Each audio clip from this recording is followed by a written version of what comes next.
going on, guys? It's Wolfie here, and welcome back to my Bayer Leverkusen save on FM15. This is episode 5, I believe, and there's an echo in my room because I don't know. It just seems to appear out of nowhere. But we have been doing absolutely fantastically. You see from the schedule here, we've just gone undefeated since the 29th of November 2014. It's been absolutely amazing. I just can't believe it. So the game that I showed you last was against Stuttgart, where we won 7-1. We drew Corinthians in our friendly game during the winter break, 2-2. Actually, before I go through this, it's best to take you through transfers so you're not confused with outs and stuff like that. So you'll see here that the biggest transfer of this window has to be Kiesling going to Dortmund for £15 million. I did mention in the last episode that I would be selling him. I didn't know if he'd go to Bayern or whether he'd go to another team. He actually wanted to go to Juventus, but they weren't willing to match my £15 million offer. However, Dortmund came in straight away and were like, boom, yeah, £15 million, here you go. He wanted to actually leave because he felt as if he had done everything he could for the club. And for me, that is probably one of the best reasons I've heard on FM15 since I've got the game. That is a genuine reason to want to leave a club. He felt as if he had done everything for the club. I mean, if you look at the history, he has been here a long time. He's been here since 2006, and he left in 2015. So, he felt as if he had done everything. Look at it. He's just banging. He bangs in goals. I mean, his worst season was 2010, 2011, but we'll get over that. And now he's playing for Dortmund. He's had 10 appearances and 4 goals. So, that's that. We've also got Joel Pojanpalo. He's gone to Kaiserslautern on a season loan, for the rest of the season. Yet Kencho has gone to Swordhausen on a season loan, and Robbie Cruz will be joining. I think he's actually joined them. I didn't even know that. Oh, they're on an Australian club, but yeah, he's joined Jeonbuk for £1 million because he wasn't being used, and whatever. So since January we signed Zariel Bakali on a free. We actually signed him on a free and approached the signed contract, but then we had the option to buy him for 575k, I believe. Was that 575k or something like that? Yeah. And then I was like, cool, sorted. I had £2 million or something like that. And I was just like, cool, sorted. Obviously I wasn't really going to use him for the rest of the season because we've got profiled wingers that we're already using at the moment, but I thought it'd be best to send him out on loan for the rest of the season. He is playing. Hopefully he can bag in a few assists and a few goals. Danny Ings is Kiesling's replacement. Now I know you're gonna look at this and be like, that just doesn't even work. That's like off completely. But I just have a lot of faith in Danny Ings' potential in this game. I mean, I know it says he only can reach his current ability is 3 stars and his potential ability is 3 stars, but I feel like he can still become a good striker. Not first team, but a good replacement. He's actually had 10 appearances, 7 goals and 3 assists, so he's actually doing okay. And if you look at all his appearances, he's had 11 appearances and he scored 10 goals already. So I feel like he's doing perfectly fine as a Kiesling's replacement.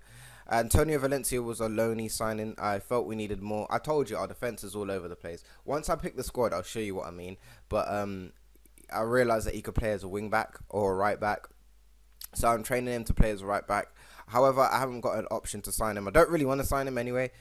He's just going to be here for the rest of the season, just so we can have some strength in the back, because we are very weak when it comes to defensive work. So that's our biggest letdown at the moment. Jesus Villelo, I can't say his name. Jesus Villelo, I can't say his name.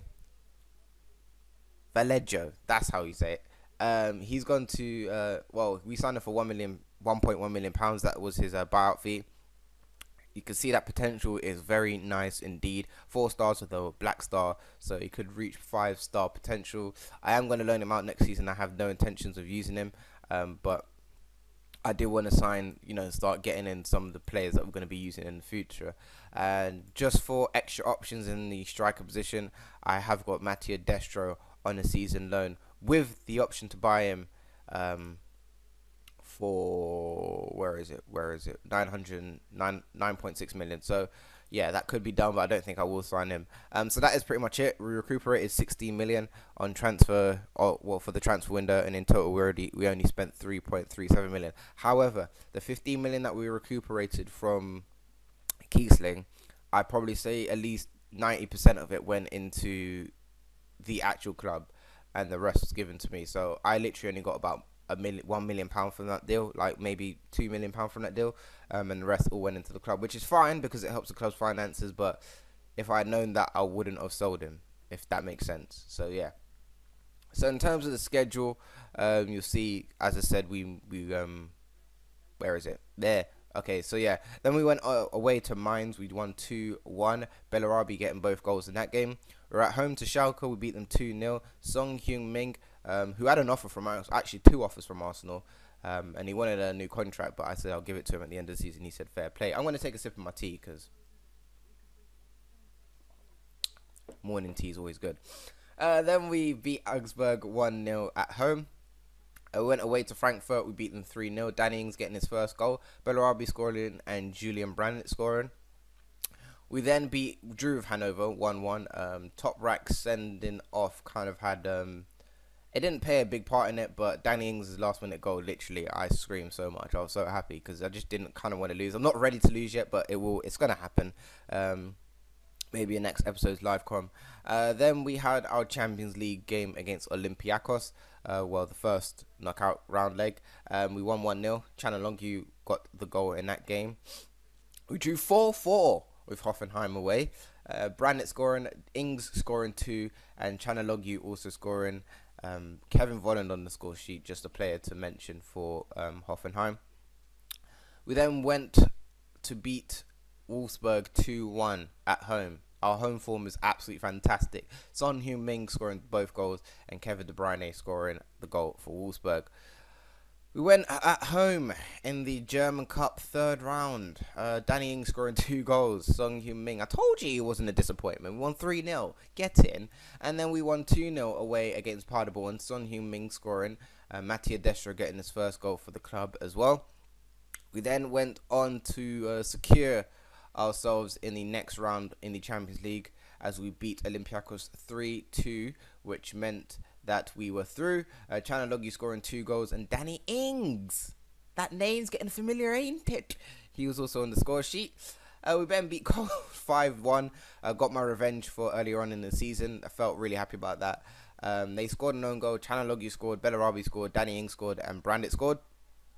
We beat Dortmund away 3-1. Daddy Ings on the score sheet again. Son Heung-min scoring as well. He's having a fantastic season.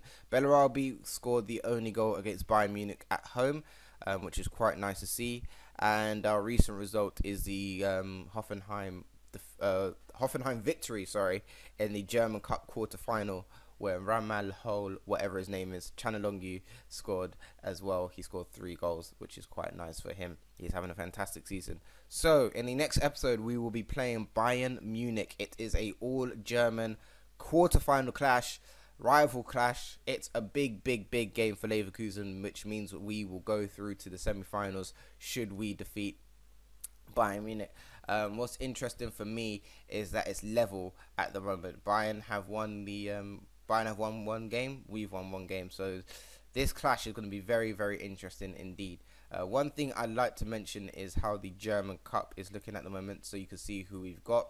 Dortmund are left and Freiburg are left. So you'd be expecting a Dortmund versus Leverkusen clash in the German Cup. But, you know, it's football. Anything can happen. In terms of the competition, we have already qualified for UEFA Champions League. So have Bayern Munich. We've left the competition completely, especially us. We've left the competition. It's weird for me because every time I manage in the Bundesliga, I always tend to do well. Not saying it's like, oh, God's giving you a gift in the Bundesliga, managing. Not saying like that, but every time I manage in the Bundesliga, I tend to do well. I had a off-camera save with Hoffenheim. In my first season, I finished 3rd. Second season, I finished 4th. Third season, I finished 1st. So I won the title in 3 seasons. In my Gladbach save in 2014, if you haven't checked that out, it's on my channel.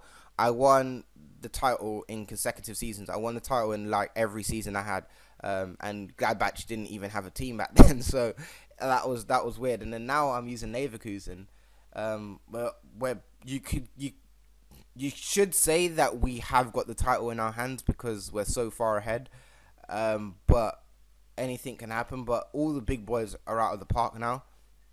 You'll see from here that we've got Gladbach, Werder Bremen, Freiburg, Hamburg, Hertha, Stuttgart, all games left, and you'd say at least we should be beating Stuttgart, Hertha, Hamburg are in a relegation zone, so they ain't gonna do too well. Well, near the relegation zone. Freiburg, Werder Bremen, like Gladbach is probably the hardest game out of them all, but the rest are all easy wins. So you should ideally say that we are champions now, but I don't want to get too caught up because Bayern are very sneaky. We've seen that at the start of the season. They were down here and they're up there now. Very sneaky. Gladbach are having a terrible season. Wolfsburg also not having a good season either. Missing out on, well, they couldn't be missing out on Champions League football or Europa League football. But yeah, it's been a very, very, very entertaining season. I'm having so much fun with the save. I'm having so much fun with the squad. If you look at the squad, it's very small, but it's very united. Besides Bullshit, he's just pissing me off a bit. But it's very small and very compact and very united, which is what you want in a squad, really. Key players you'd probably expect: Chanaloglu, 21 appearances, 9 goals, 6 assists, 1 man of the match award in all appearances. 33 appearances, 19 goals, 9 assists, 4 man of the match awards. He's doing absolutely fantastic for us. Son Heung-min is doing quite well for us as well.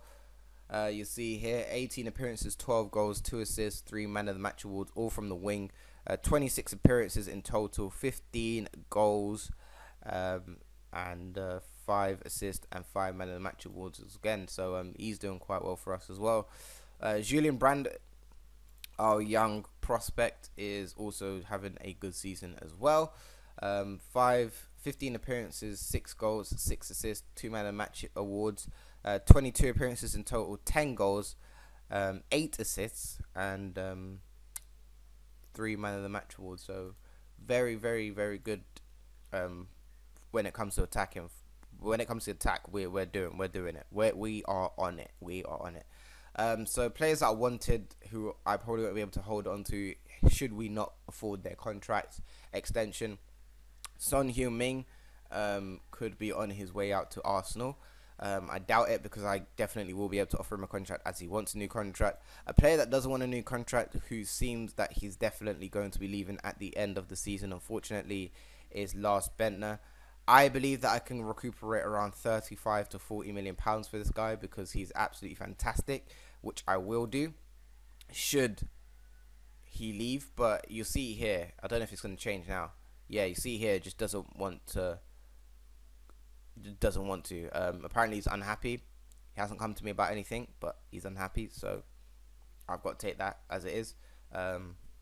Wants to move to a bigger club, fair play. So yeah, I think he's definitely going to be on his way out. He's wanted by Manchester City and Manchester United still. So however, Real Madrid came in with a £25 million offer for him in January, and I said no. So that's probably why he's a bit moany. But yeah, that is pretty much it. So yeah, that is literally it.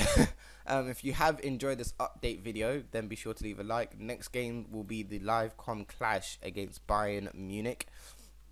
Oh, another thing before I go. We've got Alexis Perez, who was a free agent and he was offered to me randomly, but you'll see that he's got a 3.5 star report with a 4.5 star full thingy majiggy with the 2 blacks. Yeah, you know what I mean. Currently playing at a half star, but he's not joining us until 2017. So I'm hoping that whoever he's playing for now, I don't think he is playing for anyone at the moment, so that potential will probably go down. But I did want to, 2017 he'll sign.